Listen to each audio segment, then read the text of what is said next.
शायद आप जीतने के लिए जो है दिया है, इस सीट को जिताने के लिए कुमारी सैलजा फिर से एक बार पहुंच रही है। कितना फायदा मान रहे हैं कुमारी सैलजा के बरवाला में दोबारा? उनके आने से फ़ायदे की बात उनके जो यहाँ के नज़दीक के जितने भी गांव हैं, हमारे बरवाड़ा के नज़दीक के गांव हैं, इनका अपना एक ताल्लुकात है बरवाड़ा के साथ और उनमें कुमारी सैलजा का परिवार है। तो कुमारी सैलजा जी मेरी नेता हैं, हमारे सबकी नेता हैं और नेता कहीं भी जाता है, अगर वो नारनौल जाती हैं तब भी फायदा होता है और नेता जब गुड़गांव जाता है तब भी फायदा। ये तो अपना घर है उसका, यहाँ फ़ायदे के लिए आने की आवश्यकता नहीं। आजकल सारे कैंडिडेट्स जो है वो दिल्ली हैदराबाद के चक्कर लगा रहे हैं। आप बड़े आराम से बरवाला में बैठे हैं, आपको टिकट को लेकर के टेंशन चिंता नहीं है? मैं सारी प्रक्रियाओं से होकर के दिल्ली से वापस बरवाला में हूँ। 30 तारीख की तैयारियों के लिए हम लगे हुए हैं और कुमारी सैलजा जी मेरी नेता जो है वो यहाँ आ रही है। किसी भी कीमत पे हिसार की सारी सीटों को जीतना है, कुमारी सैलजा जी के हाथों को मजबूत करना है, इस प्रदेश में राज बनाना है कांग्रेस। कहीं 1 दर्जन जो है उम्मीदवार जो है उम्मीद पाले बैठे हैं, कहीं 1.5 दर्जन है। ये बरवाला शहर ऐसा है जहाँ 2 दर्जन उम्मीदवार जो है कांग्रेस के लिए उम्मीद लगा करके बैठे हैं कि उनको शायद टिकट मिल जाएगी। हर कोई विधायक बन करके बैठ रहा है। कैसे पार पाएंगे इतने ज़बरदस्त कॉम्पिटिटर्स से? मुझे लगता है कि दावेदारी पेश करने का हर किसी को अपना अधिकार है और सारे लोग बड़े कैपेसिटी वाले हैं और अच्छे लोग हैं सारे के साथ जो टिकट मांग रहे हैं। तो ऐसा कुछ नहीं है, उनमें से एक दावेदार मैं भी अपनी दावेदारी को देखते हुए मैंने भी अपना आवेदन जो है पार्टी को दिया है और मैं चाहता हूं कि पार्टी मुझे लड़ने का मौका दे। मुझे लगता है कि दावेदारी पेश करने का हर किसी को अपना अधिकार है और सारे लोग बड़े कैपेसिटी वाले हैं और अच्छे लोग हैं सारे के साथ जो टिकट मांग रहे हैं। तो ऐसा कुछ नहीं है, उनमें से एक दावेदार मैं भी हूँ। अपनी दावेदारी को देखते हुए मैंने भी अपना आवेदन जो है पार्टी को दिया है और मैं चाहता हूं कि पार्टी मुझे लड़ने का मौका दे। मैं मानता हूं कि हम सब बराबर हैं। पार्टी जिसको अपना उम्मीदवार बनाती है वो सबसे अलग होगा, पार्टी उसको अपना सिंबल देगी और सबसे ताकतवर होकर के अपना चुनाव लड़ेगा। नेता फैसला तो करते हैं लेकिन कैसे कर पाएंगे? अब जो है कुमारी सैलजा को ही ले लीजिए, पहले बरवाला में आई तो वो भूपेंद्र खंडवा के जो उन्होंने एक जनसभा की, आज जो है वो मैंने खबरें सुनी है कि आप जो है उनका एक रोड शो करवा रहे हैं। तो एक एक नेता के पास भी कैंडिडेट्स की कमी? 55 लोगों ने आवेदन किया है, कमी कहाँ है? एक्सेस में हमारे पास तो इतने कैंडिडेट आते हरियाणा में लड़वा लो चाहिए एक सीट पे। आपको नहीं लगता कि 55 में से किसी एक को टिकट मिलेगी, बाकी 54 उसके पीछे पड़ जाएंगे? ये जो गुटबाजी है, जो एक दूसरे की टांग खींचने का सिलसिला है, वो बड़े जोरों शोरों से शुरू हो जाएगा। 55 लोगों में से एक को टिकट मिलेगा, आपको कह रहे हो कि 54 पीछे पड़ जाएंगे। आज से कहना शुरू कर दो 53, क्योंकि मैं तो पीछे पड़ूंगा नहीं। पार्टी जिसको भी सिंबल देगी मैं उसके साथ हूँ, मैं पार्टी के सिंबल के साथ हूँ, क्योंकि मैं मांग रहा हूँ तो मुझे लगना पड़ेगा। पार्टी तो साथ साथ ये भी कह रही है कि बागियों को दागियों को टिकट नहीं मिलेगी, उससे कई रास्ते के रोडे जोड़ गए। हमें तो लगता है कि हमारे को टिकट मिलनी चाहिए। 55 के 55 लोग ऐसा मानते हैं तो 55 को तो नहीं मिल सकती ना, और सबने ऐसे समीकरण बना रखे हैं जिसमें वो फिट बैठे। पार्टी की तरफ से कहा गया है कि महिलाओं को और युवाओं को खास तौर से तवज्जो दी जाएगी। मेरे ख्याल से काफी फायदा आपको पहुंचेगा। हमारा हक बनता है। मैं यूथ कांग्रेस का लगातार 4 बार चुनाव लड़ा हुआ कार्यकर्ता हूँ और उससे पहले मैंने निश्चय में काम किया है, जिला परिषद का मैं मेंबर रहा हूँ, सारी चीज़ें। लेकिन फिर भी मैं ये बात रखता हूँ कि मैं ये मैंने जो आपको सारी बातें बताई ये ठीक है। ये एक उम्मीदवार बनने के लिए क्राइटेरिया में चीज़ें आती जिनका मूल्यांकन जो है पार्टी भी करती है, लेकिन फिर भी अख्तियार पार्टी को नेताओं के पास है कि वो आखिरी फैसला क्या करते हैं, वो किसको उम्मीदवार बनाने की तरफ जाते हैं। बीजेपी के प्रदेशाध्यक्ष हैं, उन्होंने चिट्ठी लिख दी है, तारीख बदल दी जाए चुनाव की। आप कांग्रेसियों को इसका कितना फायदा कितना नुकसान मानते हो? कितना ही पहले करवा लो और कितना ही बात करवा लो, राज तो कांग्रेस का ही बनेगा और लगभग 80 सीटों के साथ बनेगा। ओवर कॉन्फिडेंस नहीं आप मानते? क्योंकि बीजेपी भी 75 पार बोलते थे, वो 50 पार भी नहीं कर पाई। पत्र तो हमने नहीं लिखा ना, पत्र तो मैंने लिखा, ड्रम में लिखा। इलेक्शन कमीशन ने भी तो सोच के जो चुनाव अनाउंस किए होंगे ना।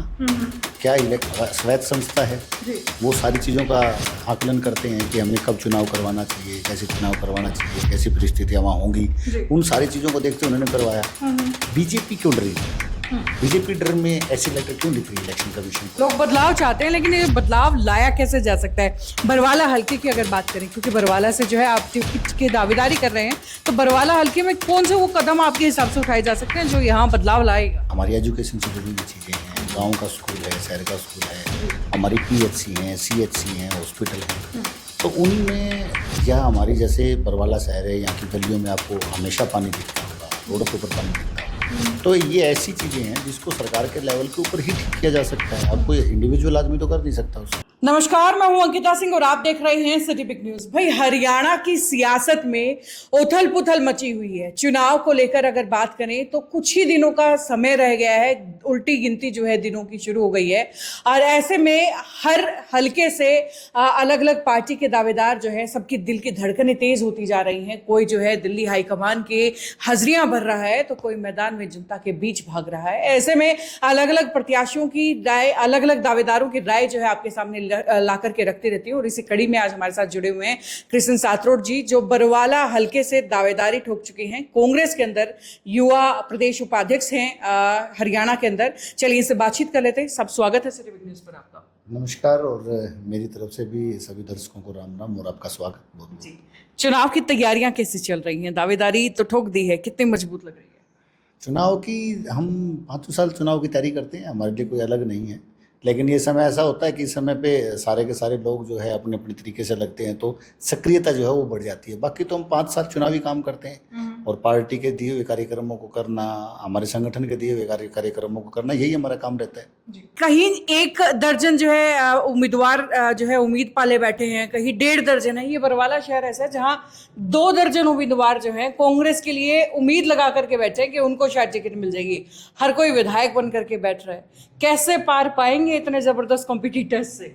देखिए, पार्टी से ना ये उम्मीदवार नहीं, दावेदार हैं जी। और दावेदारी जो है 55 लोगों ने पेश की है। हाँ, और हम सारे के सारे जो दावेदार हैं अपने तरीके से अपनी दावेदारी को पेश कर रहे हैं। कोई लंबे समय से पार्टी में कार्यकर्ता के तौर पे काम कर रहा है, कोई पदाधिकारी के तौर पे काम कर रहा है, कोई कैसे कर रहा है, कोई कैसे कर रहा है। और मुझे लगता है कि दावेदारी पेश करने का हर किसी को अपना अधिकार है और सारे लोग बड़े कैपेसिटी वाले हैं और अच्छे लोग हैं सारे के साथ जो टिकट मांग रहे हैं। तो ऐसा कुछ नहीं है, उनमें से एक दावेदार मैं भी हूँ। अपनी दावेदारी को देखते हुए मैंने भी अपना आवेदन जो है पार्टी को दिया है और मैं चाहता हूं कि पार्टी मुझे लड़ने का मौका दे। लेकिन और भी जो साथी जिन्होंने आवेदन किया है, जो दावेदारी अपनी पेश कर रहे हैं, वो भी कैपेसिटी वाले लोग हैं, ऐसी कोई बात नहीं। अपनी दावेदारी को मजबूत कैसे मानते हैं? क्या अलग है कृष्ण सातरोड के पास कि कांग्रेस जो है वो टिकट कृष्ण सातरोड को दे और किसी को ना दे? देखिए, सबसे बड़ी बात तो यही है अंकिता जी, मैं पार्टी से जुड़ा हुआ आदमी हूँ, कैडर से जुड़ा हुआ आदमी हूँ। मैं पार्टी को बड़ा मानता हूँ और पार्टी को जब बड़ा मानते हैं तो सब दावेदार बराबर हो जाते हैं। देखिए, मैं सबसे मजबूत हूँ तो फिर मैं लड़ूँ अपना इलेक्शन। पार्टी के सिंबल की मुझे क्या जरूरत है? मैं मानता हूँ कि हम सब बराबर हैं। पार्टी जिसको अपना उम्मीदवार बनाती है वो सबसे अलग होगा। पार्टी उसको अपना सिंबल देगी और सबसे ताकतवर होकर के अपना चुनाव लड़ेगा। हम सब बराबर है, इसमें तो कोई, देखिए, पार्टी में काम करने का तो सबका अपना अपना अनुभव है। कोई किसी संगठन में किसी पद पे काम कर रहा है, कोई कार्यकर्ता के तौर पे काम कर रहा है। सबने अपनी उम्मीदवारी पेश करी है। मैं इस हल्के का रहने वाला हूँ, मैंने भी करी है। तो देखिए, ये चीज़ें जो हम बोलते हैं पब्लिकली, वो क्या तो आपस में कंपटीशन पैदा करने के लिए या आपस में मैं कुछ कहूँ तो दूसरा कुछ कहे उसके करने के लिए, वो चीज़ें तो हो जाती हैं। लेकिन असल जो चीज़ है वो पार्टी के पास है। पार्टी देखती है कि इसने कितने लंबे समय काम किया, कैसे कैसे काम किया। नेता देखते हैं हमारे कैसे काम किया और वही इसकी सही परख करते हैं कि किसको इस समय पे ज्योग्राफिकल भौगोलिक आधार देखते हैं, जातिगत आधार देखते हैं कि कोई आदमी छूटे ना, कोई इलाका छूटे ना, सबको अपना रिप्रेजेंटेशन मिले। तो उसी हिसाब से पार्टी और नेता फैसला करते हैं। हम सब लोग बराबर हैं। जब पार्टी के सिंबल के लिए सबने आवेदन किया है तो तगड़ा कौन है? बिल्कुल। ऐसे नेता फैसला तो करते हैं लेकिन कैसे कर पाएंगे? अब जो है कुमारी सैलजा को ही ले लीजिए। पहले बरवाला में आई तो वो भूपेंद्र गंगवा के जो उन्होंने एक जनसभा की, आज जो है वो मैंने खबरें सुनी है कि आप जो है उनका एक रोड शो करवा रहे हैं। तो एक एक नेता के पास में कैंडिडेट्स की कमी कहाँ है? देखिए, कमी नहीं है। 55 लोगों ने आवेदन किया है, कमी कहाँ है? एक्सेस में है हमारे पास तो इतने कैंडिडेट आते हरियाणा में लड़वा लो चाहिए एक सीट पे। 55 लोगों ने आवेदन किया है। देखिए, ये तो नेता ही तय करते हैं और भूपेंद्र जी भी हमारे बड़े भाई हैं, माननीय, हमारे यहाँ से उम्मीदवार भी रहे हैं पिछली बार और हमने और सब लोगों ने साथ मिल करके उनको चुनाव लड़वाया और पार्टी उनको भविष्य में मौका देती तो फिर लड़वाएंगे, क्या दिक्कत है उसमें? ठीक है। लेकिन ये सोच आपकी ठीक है, लेकिन बाकी सारे उम्मीदवारों बाकी सारे दावेदारों की तो ये सोच नहीं है। आपको नहीं लगता कि 55 में से किसी एक को टिकट मिलेगी, बाकी 54 उसके पीछे पड़ जाएंगे? ये जो गुटबाजी है, जो एक दूसरे की टांग खींचने का सिलसिला है, वो बड़े जोरों शोरों से शुरू हो जाएगा। देखिए, मैं तो एक बात तो आपको जरूर कहूंगा कि 55 लोगों में से एक को टिकट मिलेगी। आपको कह रहे हो कि 54 पीछे पड़ जाएंगे, आज से कहना शुरू कर दो 53, क्योंकि मैं तो पीछे पड़ूंगा नहीं। पार्टी जिसको भी सिंबल देगी मैं उसके साथ हूँ जी। मैं पार्टी के सिंबल के साथ हूँ, क्योंकि मैं मांग रहा हूँ तो मुझे लगना पड़ेगा। देखिए, इसमें दोहरा मापदंड नहीं हो सकता। मैं पार्टी से जुड़ा हुआ कार्य करता हूँ जी। मेरा सीधा सा एक मानना है, अगर मैं आवेदन कर रहा हूँ और मैं चाहता हूँ मैं चुनाव लड़ूं और सब लोग मेरी मदद जी। करें, तो सबसे पहले मुझे बड़ा दिल इस बात के लिए दिखाना पड़ेगा कि किसी दूसरे साथी को टिकट मिले तो मैं भी उसकी मदद करूं। भाई, आपने एक नाम लिया, भूपेंद्र जी का आपने नाम लिया, पिछली बार पार्टी ने उनको मौका दिया, मैंने मदद करी उनकी। मैंने तब मदद करी है जब कोई मदद करने वाला नहीं था, की है मैंने। मतलब प्रत्यक्ष को प्रमाण की इसकी बात की आवश्यकता नहीं है, आप उनसे खुद से भी पूछ सकते हैं और साथियों से पूछ सकते। आज भी कहता हूं मैं, ये समय ऐसा है, आपको कोई आदमी कहता नहीं मिला, लेकिन मैं कह रहा हूँ कि पार्टी जिसको सिंबल देगी मैं उसके साथ हूँ। जी। पार्टी तो साथ साथ ये भी कह रही है कि बागियों को, दागियों को टिकट नहीं मिलेगी, उससे कई रास्ते के रोड़े जो अट गए होंगे। देखिए, वो आपको मैंने बताया कि पार्टी का अपना एक क्राइटेरिया है, नेताओं का अपना एक क्राइटेरिया है। हमारी स्क्रीनिंग कमेटी बनी हुई है, हमारी स्क्रीनिंग कमेटी अब बातचीत करेगी और बातचीत करेगी, चर्चा करेगी। चर्चा करने के बाद वो किसको अच्छा यहाँ दावेदार मानते हैं, जिसको उम्मीदवार बनाया जा सकता है, वो अख्तियार उनका है, हमारा नहीं है। हम सब लोग जो है ना, वो अपने अपने तरीके से मजबूत हैं। अब लगता है हमें हम सब अपने अपने तरीके से मजबूत है, लेकिन मजबूती का जो आधार है वो पार्टी तय करती है कि किसका आधार है। जो पार्टी क्या करती है, जितना मेरा अनुभव है कि पार्टी को ना सारी चीज़ें साधनी पड़ती हैं जी। कि हो सकता है कि उत्तर हरियाणा में वो किसी एक सेगमेंट को वहाँ अब ओबलाइज ना कर पाए हों, तो आप हो सकता है दक्षिण हरियाणा में आ जाए ओबलाइज करने के लिए कि भाई हम इसको रिप्रेजेंटेशन नहीं दे पाए तो यहाँ देते हैं। तो उनका जो आधार होता है वो अलग अलग तरीके से होता है। हमें तो लगता है कि हमारे को टिकट मिलनी चाहिए, 55 के 55 लोग ऐसा मानते हैं, तो 55 को तो नहीं मिल सकती ना। और सबने ऐसे समीकरण बना रखे हैं जिसमें वो फिट बैठते हैं। ये तो हमारा अपना समीकरण है ना, पार्टी अपना समीकरण जो बनाएगी, जो उसमें फिट बैठेगा वही उम्मीदवार है। आपके लिए भी एक समीकरण जो है वो बड़ा मजबूत है। पार्टी की तरफ से कहा गया है कि महिलाओं को और युवाओं को खास तौर से तवज्जो दी जाएगी। मेरे ख्याल से काफी फायदा आपको पहुंचने वाला है। सबसे मजबूत दावेदार हूँ मैंने, ये नहीं कहा मैं कमजोर दावेदार हूँ। हमारा हक बनता है, हमारा हक बनता है। मैं यूथ कांग्रेस का लगातार 4 बार चुनाव लड़ा हुआ कार्यकर्ता हूँ और उससे पहले मैंने निश्चय में काम किया है, जिला परिषद का मैं मेंबर रहा हूँ, सारी चीज़ें। लेकिन फिर भी मैं ये बात रखता हूँ कि मैं ये मैंने जो आपको सारी बातें बताई ये ठीक है। ये एक उम्मीदवार बनने के लिए क्राइटेरिया में चीज़ें आती जिनका मूल्यांकन जो है पार्टी भी करती है, लेकिन फिर भी अख्तियार पार्टी और नेताओं के पास है कि वो आखिरी फैसला क्या करते हैं, वो किसको उम्मीदवार बनाने की तरफ जाते हैं। चलिए, अब ये दावेदारी उम्मीदवारी से आगे बढ़ते हैं। फिलहाल जो है आज एक मामला हरियाणा की सियासत में बड़ा जोरों से उठा हुआ है, जहां पर जो बीजेपी के प्रदेशाध्यक्ष हैं उन्होंने चिट्ठी लिख दी है, तारीख बदल दी जाए चुनाव की। आप कांग्रेसियों को इसका कितना फायदा कितना नुकसान मानते हैं और उस चिट्ठी को लेकर के आपकी क्या राय है? कितना ही पहले करवा लो और कितना ही बात करवा लो, राज तो कांग्रेस का ही बनेगा और लगभग 80 सीटों के साथ बनेगा। ओवर कॉन्फिडेंस नहीं आप मानते? क्योंकि बीजेपी भी 75 पार बोलते थे, वो 50 पार भी नहीं कर पाई। यही लोग बोलते हैं कि ये हाल कांग्रेस का भी हो सकता है, ये ओवर कॉन्फिडेंस लेके बैठ सकता है। देखिए, आपने मेरे से सवाल किया, मैं सवाल का जवाब दे रहा हूँ। पत्र तो हमने नहीं लिखा ना, पत्र तो उन्होंने लिखा, डर में लिखा। इलेक्शन कमीशन ने भी तो सोच के जो चुनाव अनाउंस किए होंगे ना। क्या स्वायत्त संस्था है जी, वो सारी चीज़ों का आकलन करते हैं कि हमें कब चुनाव करवाना चाहिए, कैसे चुनाव करवाना चाहिए, कैसी परिस्थितियां वहाँ होंगी, उन सारी चीज़ों को देखते उन्होंने करवाया। बीजेपी क्यों डरी हुई है? बीजेपी डर में ऐसे लेटर क्यों लिख रही है इलेक्शन कमीशन को? वो चाहते हैं कि 2, 4, 5 दिन और आगे चला जाए, हमें थोड़ा सा और टाइम मिल जाए। मैं कह रहा हूँ आप 15 दिन आगे कर दो, मानना कि 15 दिन हो भी गए, और ज़्यादा सीटों से हारेंगे।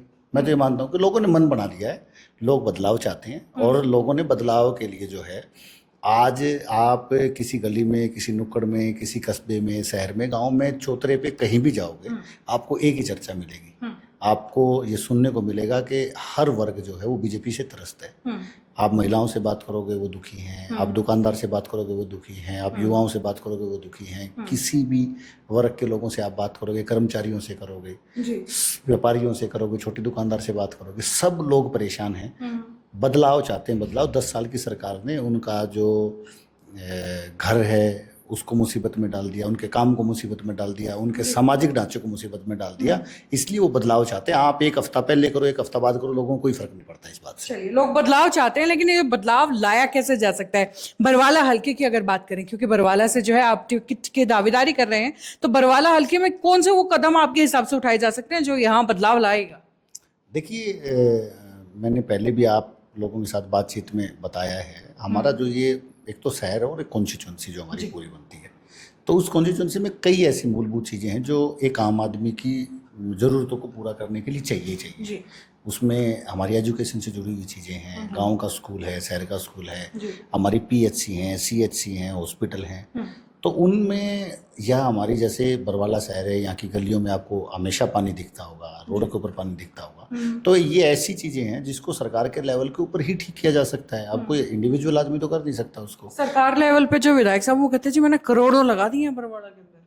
वो आप देख लो घूम के बरवाला में, आज आप बरवाला में बैठे हैं और इस इंटरव्यू के बाद चलते हैं, आप बरवाला को दिखाते हैं। आपको कहो तो मेरे पास वीडियोस पड़ी हैं। देखो, कहने में और करने में बड़ा अंतर है, और विधायक जी को 5 साल का समय मिला, और मैं तो ये उम्मीद करता था उनसे कि कम से कम वो अपनी प्राथमिकताओं में जो है वो शहर की चीज़ों को, अपनी कॉन्स्टिट्यूंसी की ऐसी मूलभूत चीज़ों को जरूर रखेंगे जिससे आम लोगों को फ़ायदा मिल सके। गरीब साधारण जो आदमी है, मजदूर आदमी, किसान आदमी है, उसको सबसे ज़्यादा क्या चाहिए? उसको सबसे ज़्यादा यही है कि उसको समय पे अगर उपचार मिल जाता है, अगर कोई हरी बीमारी घर में आई हुई है, और एक साधारण आदमी को उसके बच्चे को पढ़ने के लिए एक स्कूल, एजुकेशन अच्छी मिल जाती है, तो बहुत सी चीज़ों से वो जूझ लेता है। लेकिन ये मूलभूत ऐसी चीज़ें जो अगर घर में कोई आदमी बीमार है और हॉस्पिटल की तरफ जाए उसको दवा ना मिले, स्कूल की तरफ जाए तो उसको स्कूल में बच्चे को एडमिशन ना मिले, या वहाँ व्यवस्था कुछ ऐसी हो जो बच्चों को पढ़ा ना सके, तो आदमी बड़ा दुखी भी होता है और उसके पास कोई रास्ता नहीं होता।